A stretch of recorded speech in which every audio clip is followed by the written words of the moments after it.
Okay. It's a bad feeling. That's my bad feeling. That's our baby. That's our new baby. That's my bad feeling. It's okay. Hi mga Marikoy, kanina nga pala, hindi ngayon. Pagkatid namin kay Jace, dumiretso na kami dito sa gym. Halos isang oras lang nga pala kami nag-gym. Minamadali ko din si Daddy Tano dahil sabi ko sa kanya, papasyalan namin si Mami Dragon. Actually, kapag hindi kami nagsiselfone, mga Marikoy, natatapos namin yung mga ginagawa namin sa loob ng isang oras. Sumakto pa, pagkatapos namin nag-gym, merong kainan sa baba dahil may birthday yung isa nagsusumba dito. Wala yung ate ko dito, masama yung pakiramdam niya, kaya pinag-sharon ko na lang siya ng handa ng may birthday. Na-meet nga din pala namin si Bingbing, tapos nagulat ako, bigla na lang nagkaya na umalis. Galing kami sa gym mga Marikoy at meron kaming kasama ngayon. Napakalusog, napakaganda, napakasigla, napaka-energetic. Diretso na namin to sa hospital. Mamaya kay Chorus.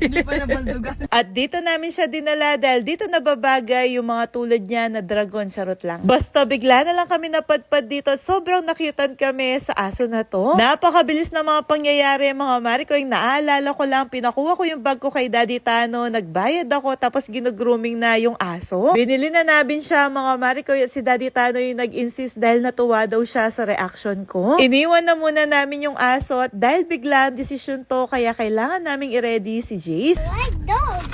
What do you want? Cat or dog? Dog. You want dog? There's a white dog. White dog? Are you sure? Okay.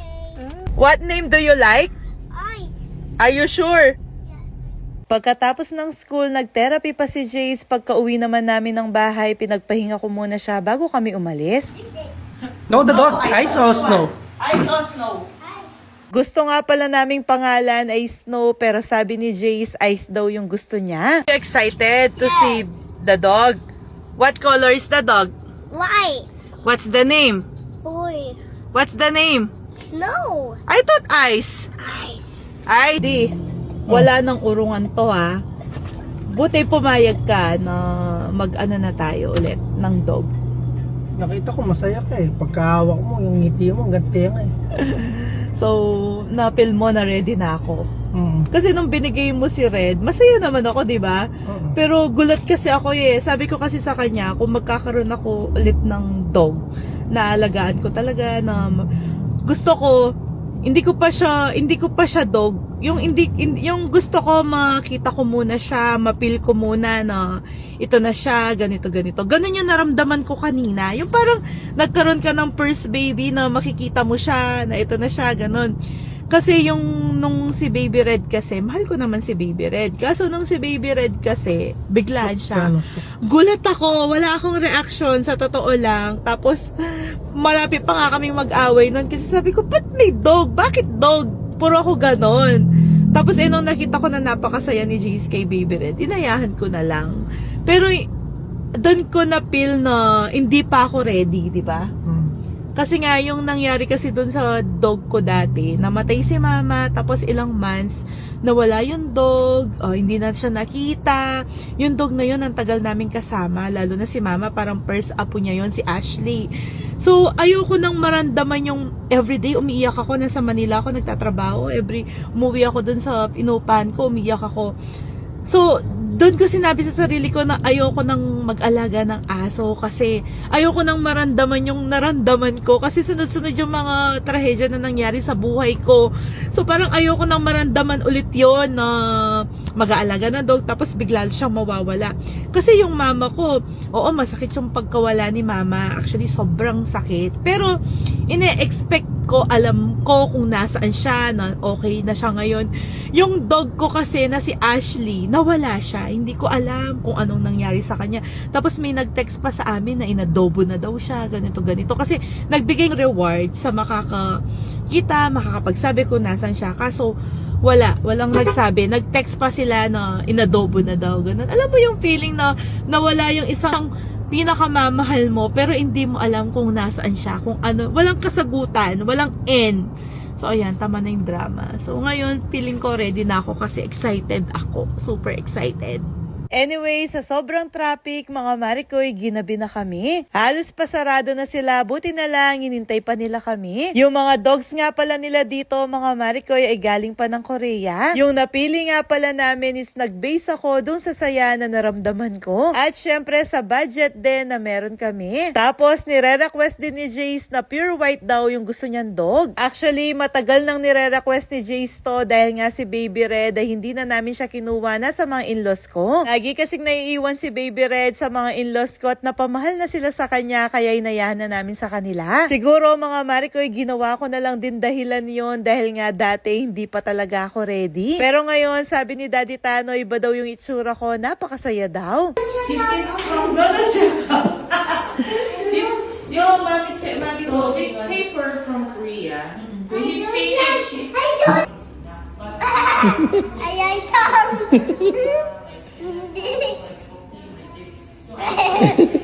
tongue. Any doctors will give us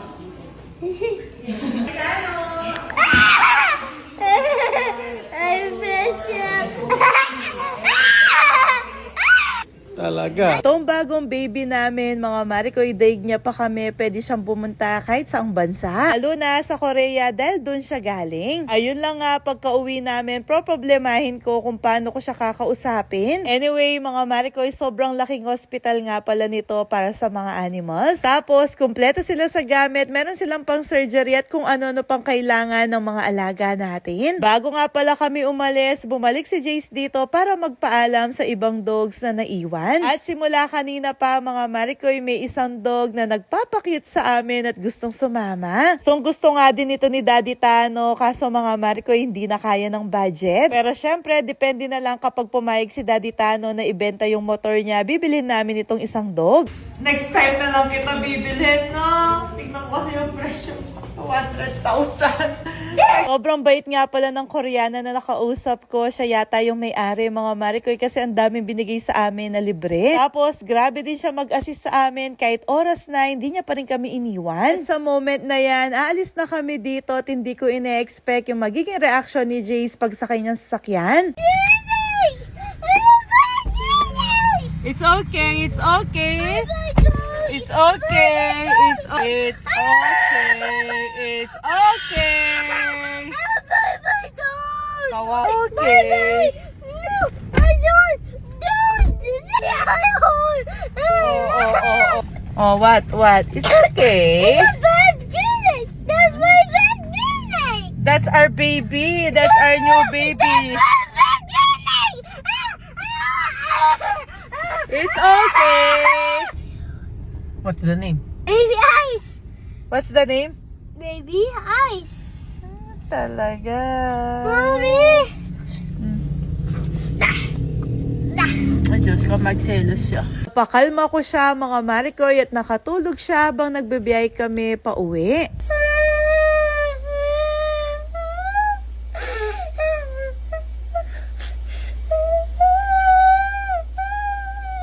Pag uwi namin, nagising siya, tumiyak siya na walang luha. Alam namin na na-overwhelm siya, kaya inayaan na muna namin siya at hindi na muna namin nilapit sa kanya si Baby Ice. Kaya nga pala Ice yung pangalan niya, tinatanong kasi namin si Jace kung anong gustong pangalan ng bagong dog namin. Sabi ko sa kanya, Tokyo, kasi paborito niya yung Japan. O kaya naman Snow, pero biglang sinagot ni Jace, Ice daw. Anyong aseyo! Ipuda. Ang dami ko ng problema. Dumagdag ka pa. Paano tayo magkakaintindihan yan? Anyong. Tok.